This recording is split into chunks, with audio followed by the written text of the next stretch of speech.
Hello friends, welcome to our channel current affair point. तो पिला माने बहुत बड़ खुशी खबर टे आसी पाखरे पहुंचुची। तो जो अपर एज लिमिट कथा पड़ीथिला जो ओडिशा गवर्नमेंट रे जो एग्जाम गुडी को अपकमिंग रे आसुची सेइथिरे एज लिमिट को 42 वर्ष रु 32 वर्ष कर दिया हितला।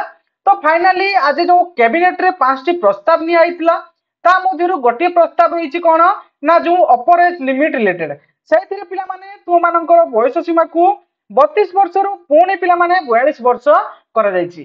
तेनु पिला माने आज रे वीडियो रे हमें पूरा कंप्लीट नोटिस टी को हमें डिस्कस करबा।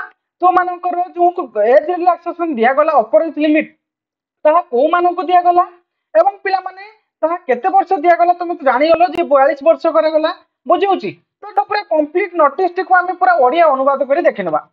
तो देखंतु पिला माने ए जगह इंग्लिश रे मध्ये रहिछि तो माने चाहिले याको पढी परिबो बाकी तुम मानकु बुझिया पई सहज होबो सनु मु ओडिया रे तुम मानकु बुझी दोछि। तो देखंतु पिला माने ए जगह रहिछि एक नंबर रे पूरा रहिछि जे राज्य सरकारी पदवी ओ सेवा रे प्रवेश पई सर्वोच्च बयस सीमा ओडिशा सामूहिक सेवा सर्वोच्च बयस सीमा कोन ना स्थिरीकरण जो ओडिया सामूहिक सीमा रहिछि। तो सेइथिरे नियमावली जो 1979 रो व्यवस्था अनुसार परिचालित होइथाय उक्त नियमावली रे थिबा व्यवस्था अनुसार सरकारी पदवी और सेवा रे प्रवेश पई सर्वोच्च बयस सीमा 32 अटे। बुझियोछ पिला माने जो नियमावली रहिछि 1979 व्यवस्था अनुसार सरकारी पद पदवी और सेवा रे प्रवेश करिया पई तार सर्वाधिक बयस सीमा पिला माने रहिछि केते ना 32। मात्र इतिमध्ये आगामी नियुक्ति प्रक्रिया रे अंशग्रहण करबा निमंते सर्वोच्च बयस सीमा को वृद्धि करबा पई विभिन्न महलरु दाबी आस्तिला बुझला निवेदन ग्रहण करा दैछि। एणु उपयुक्त बयस को दृष्टि रखी राज्य सरकार किछि सेवा और पदवी जेउठारे सर्वोच्च बयस सीमा अधिक उल्लेख होइछि किंबा यूनिफॉर्म सेवा यथा पुलिस जंगल अबकारी अग्निशम सेवा इत्यादि किंबा जेउ सेवा रे पद पदवी शारीरिक दक्षता परीक्षा रही थाए ताहा व्यतीत अन्य समस्त विभिन्न मूल पदवी और सेवा रे प्रवेश पाई सर्वोच्च बयस सीमा पिला माने केते ना 32 रु 42 वर्ष पर्यंत वृद्धि करबा को निष्पत्ति निया जायछि। बुझियो जरा पिला माने क्लियर ना।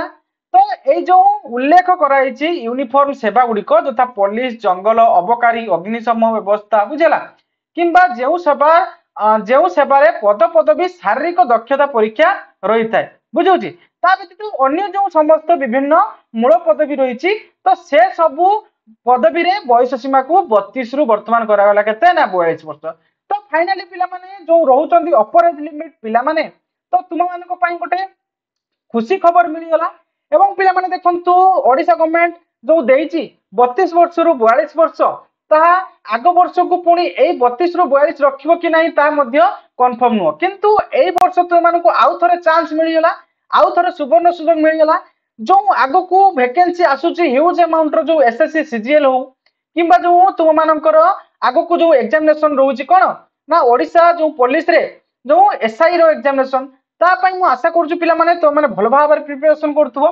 तो देखंतु पिला माने तुम मानको पई एहा होची गोटे सुवर्ण सुযোগ तेणु आगो को आउ गवर्नमेंट सुनिबो नाही कि नाही ताहा ठीक नाही तेणु तुम माने आशा करछु भलो भाबरे तुम प्रिपरेशन करथुबो एवं पिला माने तुम माने किभली भाबरे एसएससी सीजीएल को क्रैक करि परिबो तार कंप्लीट स्ट्रेटजी वीडियो मु हम चैनल माध्यम रे पब्लिश कर सरछि जो माने देखि नांती तो चैनल को विजिट करी देखि परिबे। तो ये थिला पिला माने पूरा कंप्लीट नोटिस या को मध्ये इंग्लिश रे तुम माने जाइले पढि परिबो। देखंतु ए जगह पूरा क्लियर मेंशन कराइछि जे 32 वर्ष गोटे रहिछि कोंडी एज लिमिट रहिछि एंट्री करिया पई गवर्नमेंट सर्विस रे बाकी वर्तमान ताहा कर दिया हिछि केते ना conclusion has decided enhance the upper age limit from 32 रु 42। तो तुम मानकर 32 रु 42 वर्ष कर दिया गला। बुझियो जरा पिला माने क्लियर ना। तो आशा करछि पिला माने मु पूरा कंप्लीट इंफॉर्मेशन तो मानकु दै परछि एवं पिला माने जो माने अपर एज लिमिट पिला माने थिले तो तांको मानको पई गोटे आश्वस्तिकर खबर वर्तमान मिली गला हैला कि तेणु पिला माने पढ़ा पढ़ी पूरा जबरदस्त करो। मु आशा करछु पिला माने मु तो मान पूरा भलो भाबरे बुझी परछि जदि पिला माने मु तो मानको भलो भाबरे बुझी परछि तबे गोटे लाइक करिवे एवं चैनल टी को सब्सक्राइब कर रखिबे। मु एमती तो मानको पई सुंदर सुंदर वीडियो नै कि आसीबी। Thank you.